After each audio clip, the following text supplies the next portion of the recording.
Channel को subscribe जरूर कीजिएगा। आत्मा का पुराने शरीर को त्याग कर एक नए दूसरे शरीर को चुनना सर्वथा उसके कर्मों के अधीन होता है। जैसे कर्म वैसी गति के अनुसार जैसे उसके कर्म होंगे, प्रकृति की तरफ से अगले जन्म में उसे वैसे ही ड्रेस यानी शरीर मिलेगा। जैसे पुराने कपड़ों को त्याग कर मनुष्य दूसरे नए कपड़े पहनता है, ठीक वैसे ही एक शरीर के मृत्यु के बाद आत्मा दूसरा नया शरीर धारण करती है, लेकिन इसमें सभी आत्माएं स्वतंत्र होती है। किसी भी व्यक्ति का पुनर्जन्म, उसका नए शरीर में प्रवेश करना, उसके जीवन भर के कर्म, उसके पिछले जीवन के भी कुछ संचित कर्म, उसकी मृत्यु समय की मन स्थिति, मृत्यु समय उसके भीतर की इच्छाएं, इन सब का मिलाप होता है। इन सब का जो हिसाब किताब आता है, उससे उसके आगे का शरीर, उसकी आगे की गति और स्थिति तय होती है। हमारा एक जन्म दूसरे जन्म का कारण बनता है। खास करके मनुष्य जन्म इस एक मनुष्य जीवन में किए हुए अनैतिक गलत कर्म, जिन्हें शास्त्रों ने नकारा है, मनुष्य को अनेक जन्मों तक भटकाते हैं और इस एक मनुष्य जन्म में किए हुए सत्कर्म उसे देवताओं जैसे गति प्रदान करते हैं, दोबारा मनुष्य जन्म की प्राप्ति करा सकते हैं।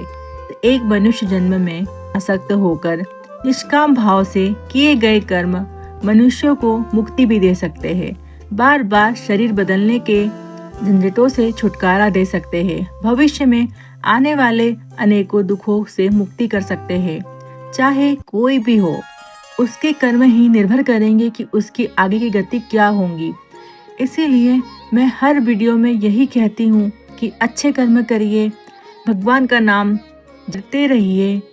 क्या पता प्रभु हम पे कब कृपा कर दे और हमारे से जो भी आज तक जाने अनजाने में जो भी गलतियाँ हुई है, उसे हमें प्रभु क्षमा करे। हमारे जो भगवान हैं हम पर कृपा करे और उन गलतियों को क्षमा करे और हमें शरणागत करे।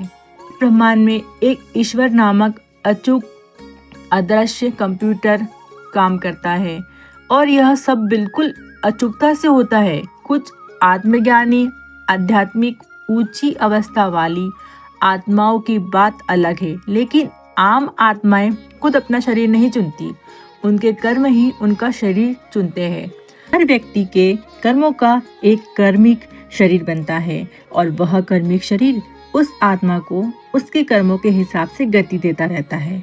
प्रकृति में यमराज न होकर सब जगहों पर नियम राज है।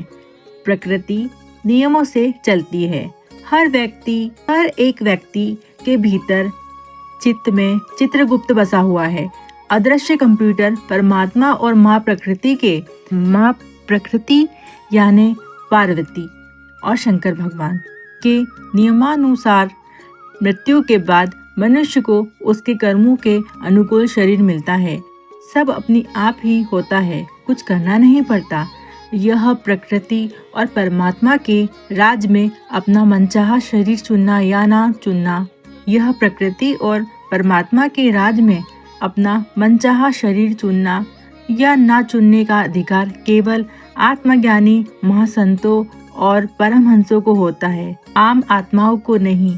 इसीलिए यह वीडियो बनाने का माध्यम यही था कि मनुष्य दूसरे नए कपड़े पहनता है, ठीक वैसे ही एक शरीर के मृत्यु के बाद आत्मा दूसरा नया शरीर धारण करती है, लेकिन इसमें सभी आत्माएं स्वतंत्र नहीं होती, केवल आत्मज्ञानी महासंतों और परमहंसों को छोड़कर। उम्मीद करती हूँ आपको यह वीडियो पसंद आया होगा। चैनल को सब्सक्राइब जरूर कीजिएगा। ओम नमः शिवाय।